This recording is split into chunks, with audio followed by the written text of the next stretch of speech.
Today we have a very special guest, Miss Sherry Wagley, and I really just want to open up the floor. I want to thank you for first showing up and coming and being able to share your story, but I really want to just let you share your experience with your son Ryan, with everyone that we possibly can, and just open up the floor to you. So. Well, thank you, James, for even inviting me. I do have a special young man in our life. His name is Ryan, and he's 30 years old with a diagnosis of cerebral palsy with a seizure disorder. He received and very young in his life, they told us he would live 4 hours, and Ryan is 30 years old today.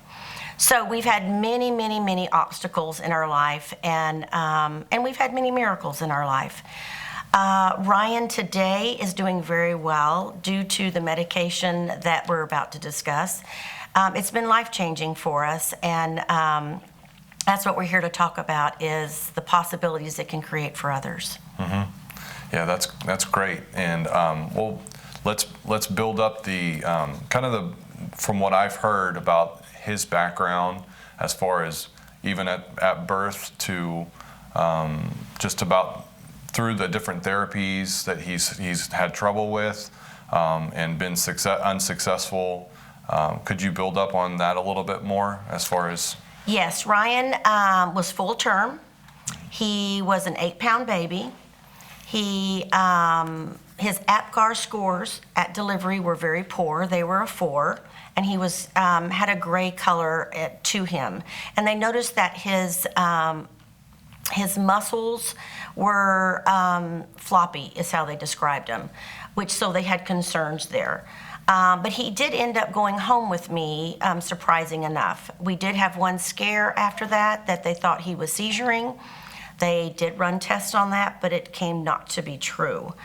But 3 years down the road, Ryan did begin seizuring, and Ryan has a seizure disorder that's called Lennox-Gastaut. It's one of the more severe seizure disorders. Ryan has 7 kinds of seizures. He has had multiple therapies in life, medication therapies. I can't even tell you how many medications we've been on or tried. It's too numerous to even go over. And he's had therapies as in physical therapy, occupational therapy, hippotherapy, speech therapy, recreational therapy. You name it, we've tried it. We've even swam with the dolphins in Florida that was helping with children in speech. It was unsuccessful for us, but it was a blessing that we got to be part of that. So where he is, we are out of school. We are now in a day hab during the day, and Ryan continues to battle with seizures endlessly. He began the study for CBD, and in the first 28 days, you count seizures. Ryan had over 400 seizures, is what Ryan had in 28 days. So he was the most severe child that they were doing the study with. We got huge success from CBD, to the point that we were seizure-free until the passing of my oldest son. That kind of regressed Ryan back to, we struggled with seizures for probably 6 months after my son Kyle passed away. But we're kind of back on track, but still we came through a struggling point about 6 months ago where we just couldn't get stable again for whatever reason, and that's when Synapsin came in our life. So before we start talking about Synapsin, I know that you've detailed a lot of different things. Obviously, you're the primary caretaker for Ryan, do an amazing job with that, but that entails its own parts of challenges. And then obviously the experience with Kyle was very traumatic for the whole family, not just Ryan, but obviously you and Richard. So we were blessed to be able to hear that part of it, but obviously knowing that was not an easy road. And obviously you kind of detailed some of the aspects with Ryan, how it affected Ryan. But as far as other symptoms, I want to get into some of the problems that we had. Specifically, you've told me about your difficulty with sleep in particular, in something with as far as he technically would probably be diagnosed as autistic if they had that familiarity as he was a kid. Is that not accurate? I think it would be added to his diagnosis. I don't know that it would be his, I guess, first diagnosis or maybe his primary, but it would be in the ball game. I've chosen to not have him retested for everything because he's been through so much in his life, and unless it helps us help him, I'm not continuing any testing. I'm just doing the best with what we have, what we know, and moving forward. So that's a personal choice we've made. Sure, and I understand that.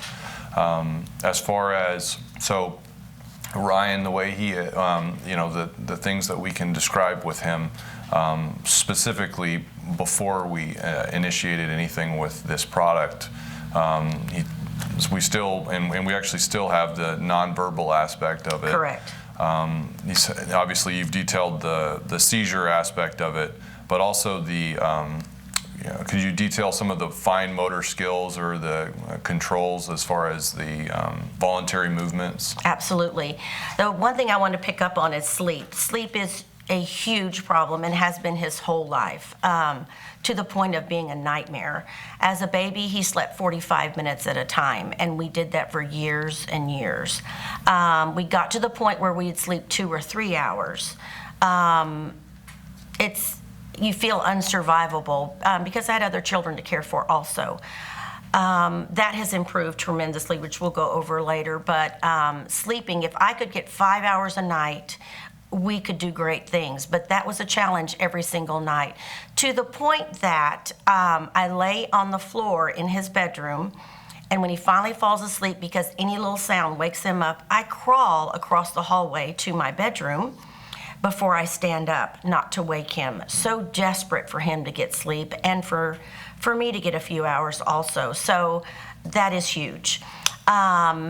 OT-wise, Ryan has very poor fine motor skills. He can feed himself with a spoon pretty well if I use a pasta bowl of sorts. But besides that, any playing he would do would because we would initiate or we would do hand over hand. There was no independent play for Ryan. He just chews on things. So obviously that is something we've dealt with his whole life. And because he chewed on things, we did choose to have one elective surgery in Ryan's life, and it's called a submandibular duct rerouting, because Ryan would be covered with drool all day long. We would go through 4 or 5 T-shirts and handkerchiefs a day. So obviously chewing added to that. So the other thing we've done for seizure control is a VNS implant. It is turned off right now because I've chosen not to reactivate it due to us being able to maintain seizure control in other ways for Ryan. OT-wise is probably his biggest struggle. PT-wise, Ryan can walk. He has a very heavy gait to his walk, but he gets around pretty well on his more controlled seizure days. Speech, Ryan had 5 words before he started seizuring at the age of 3. He's been nonverbal since. He does not have the capability to sign to us because he doesn't have the fine motor ability, which takes us back to the OT piece. Mm-hmm. Okay, well, thank you for sharing that. That's very helpful. So then we can kind of segue that into the implementation of Synapsin and some of the pictures that are associated with that. So how long has Ryan been taking the product? About 3.5 months now. We started about mid-December. Mm-hmm. So, and as far as what have you noticed, based off of the symptoms we talked about prior to that, what have you noticed as far as positive impact with this medication? We've had huge impact in a variety of ways. The first one would have been sleep. For example, Ryan slept 7 hours last night. Now, that's not consistently every night, but we're consistently over 5 hours plus. So that is life-changing for us, me as a human being, and Ryan, just as I always said if we could get him to sleep, I think his brain would have time to heal. But that was never possible, and we've used every drug on the market to help him sleep, unsuccessfully. So sleep was huge for us. The other thing is seizure control. We've noticed that as Ryan has gotten sick, when Ryan becomes sick with even a sinus infection or anything like that, Ryan starts seizuring, which means we then use emergency drugs.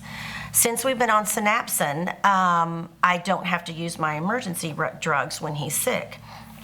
We keep the synapsin level where it is all the time, but it seems to control us as we go through the ups and downs of life that Ryan endures. The other thing that we've seen from it is Ryan's cognitive ability. Ryan's chewing on items has slowed down, to maybe 20% compared to before. Ryan now can, OT-wise, do more fine motor, picking things up with 2 fingers instead of fist, and grabbing things kind of as a bulk. He is turning pages now. He's not destroying things. My house is pretty indestructible at this point in our life. But it's been absolutely amazing. Cognitively, Ryan will sit down on the floor, play independently, dump toys out, pick them up, put them in the container, and play for hours. That has never happened in his life. There's not been anything with Ryan that I would describe as independent. He has full care for everything in his life. Mm-hmm.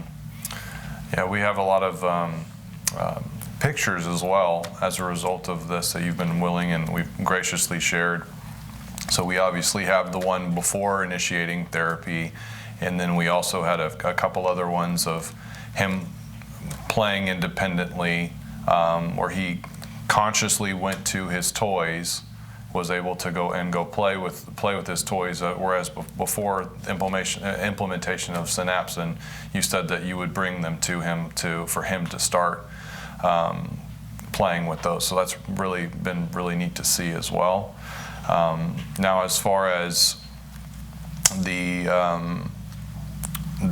medication and getting everything tailored to him, could you kind of talk more about maybe one of the personal stories that you had mentioned with, as far as with I always like the straw or the that church is so sermon. fun, such a fun story. Yeah. We went out to eat, which we never did with Ryan because behavior was so hard to control. And needless to say, we go anywhere, we're kind of, we stick out, we're different. So we did go, we went to eat at Cotton Patch actually, and the server came, and we always get Ryan a Sprite with a lid with a straw. In hopes that we have less spillage, but he brought the drink and he didn't bring the straw. So when he came back, we always encourage waitresses and waiters to stand between Richard and I, not between Ryan and I or Richard, always just so Ryan can't grab him. And well, this waiter came up and stood between Richard and Ryan. And he had gone to get straws, and he had them just in the pouch that he wears around his waist. And he was bringing bread and other items to us, and Ryan reached into his little pocket, pulled out one straw, and what's unique about that, Ryan would have pulled all the straws and thrown them. He picked out one straw, picked it up, tried to put it in his drink, but it had the packaging on the straw, so he couldn't. Handed it to Richard. It was very intentional. It was very direct. He was fully communicating on what his need was. The waiter had no idea what was taking place. Richard and I just stood there with our mouth open, just in awe of what we just saw. Sure. And Richard put the straw in the drink and handed it to Ryan, and all was good because he was thirsty. We've never had that way of communication, nor have we had the control OT-wise that he would grab one item instead of all of them, and he didn't throw it. So in that moment it was a huge event for us. Mm-hmm. Sure. I don't want to have you tell too many stories, but probably my favorite that you mentioned to me not that long ago was the church sermon and his reaction to the pastor's comment about teenagers listening to their parents. Yes, we were at church, and even though Ryan does not sit quietly like typical parishioners do, we take him in a wheelchair to kind of control his space. We sit on the front row, and we become part of the world, and we always have. But typically, it's me disciplining Ryan through the whole hour, and at the end being exhausted that we made it through another church service. We didn't throw anything. We haven't offended anybody, so it's been a great day. So we look at church differently. On this particular day, our pastor was speaking about communication in teenagers. And when he spoke about teenagers and how they can be obstinate and not listen, the congregation is quiet as he's speaking, and Ryan just starts laughing. Well, because Ryan was laughing, the congregation was laughing because he was on point. His laughter was perfect for a teenager that would be in the audience. And all of our teenagers were not in the audience at the time. So Ryan was probably the only one in that age group. And it was perfect, it was precise, it was intentional, and he truly understood the concept of what the pastor was saying. We just were in awe, and it was a moment. And just to reiterate the sentiment towards that, we just want to reinforce that. But before this medication, he was having essentially he was more dissociative, and correct. This shows that he was having a conscious effort as far as his being around, being immersed and familiar with his environment. Absolutely. So it's just an amazing story. We just can't believe he could understand the concept. Mm-hmm. Because it was an adult audience and adult information, and we've always figured Ryan is probably mentally 4 or 5 years old, maybe. In some areas, when you're nonverbal, it's very hard to test, where you're at. Sure. So we don't really know, but the concept that was being discussed was way above a 4 or 5 year old. The last thing that I wanted to, if you would be willing to share, was because we have a video of some Yes. of the story of Ryan, and you had alluded to some of the fine motor skills that Yes. he had. Could you detail some of his experiences with some of the thicker cardboard books as opposed to what he did with the magazine? Yes. 2 things I want to really point out is when you see the picture of Ryan prior to Synapsins, just notice his eyes. His eyes tell you everything. He has circles under his eyes. He's kind of different and very distant, and he just looks like he feels awful. And then go to the video we're referencing right here. Ryan is sitting, if you notice, underneath the magazine is a play box that is probably put on cribs, and it has music in it. And you push the starfish, and it plays music. On top of that, he's put a magazine, and a standard magazine, not a child's book that's made out of cardboard that's thicker. It's a typical magazine. He is turning that magazine page by page and looking at the pictures.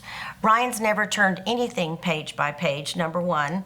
Number 2, we don't give him anything that's paper because he destroys it and throws it and shreds it. So we don't even give him materials like that. We've bought him many books that are cardboard, but they never last more than a week. And we always make sure that the books that we buy him that are cardboard have kind of a rubber feel to it on many of the pages, like the skins of the animals, for him to feel, because we always felt that he was feeling things more than he was seeing things, because he is visually impaired also.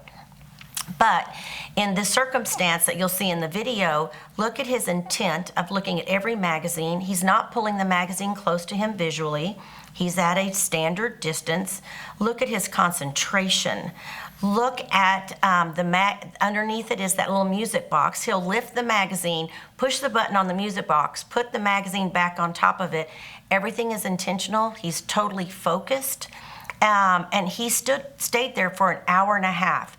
Never has it happened in his life. We hoped he would play for 5 minutes. Mm-hmm. Wow, that's just amazing. Life-changing in our home. That's just amazing to hear. Yes. And thank you for sharing that.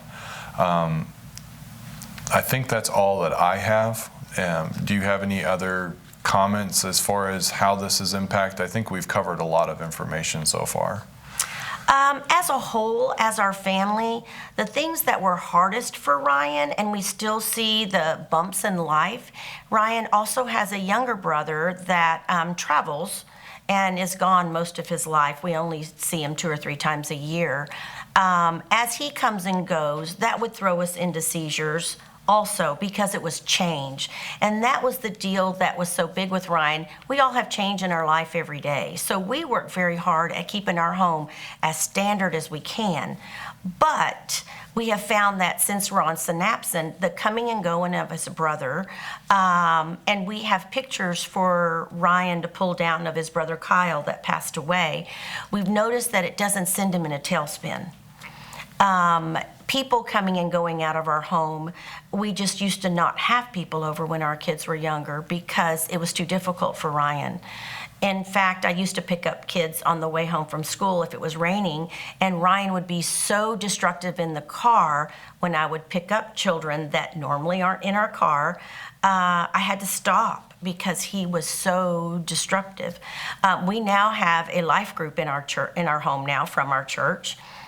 We have people coming and going all the time, and it's not a tailspin anymore. We are more of a regular family now than we've ever been because we can do it. We can do some change. It's incredible. Well, thank you for sharing. Thank you for sharing your family's story with you, Sherry, and Richard, and obviously with Ryan. In closing, I just want to reinforce if anyone has any questions or concerns about Synapsin or wants to get more information, you can call us at the pharmacy. You can email us, which I can provide my email. And I just thank you so much for sharing everything of that. That was very powerful. Well, thank you. And we are honored to be here and honored to be in a position where we can hopefully help other families out there. And I just think it can do great things, not just for our disabled community. I see possibilities in so many different directions for this medication. We're at the point with Ryan, you don't know till you try. And we have tried literally everything in and out of our country for Ryan. And it has been absolutely fabulous. And as I've told James, we are very open about our family, very open about our journey with Ryan. By all means, if there's any questions, contact James and he can reach me at any point, and we will help anybody that we can. And we can share, it as coming on with Synapsin, things we tried and things we had to modify as we were bringing it on, because we're mixing Synapsin with a lot of medications. And we did it successfully. So we would be honored to help anyone out there that we can. Well, thank you so much for everything, Sherry. You bet. Anytime.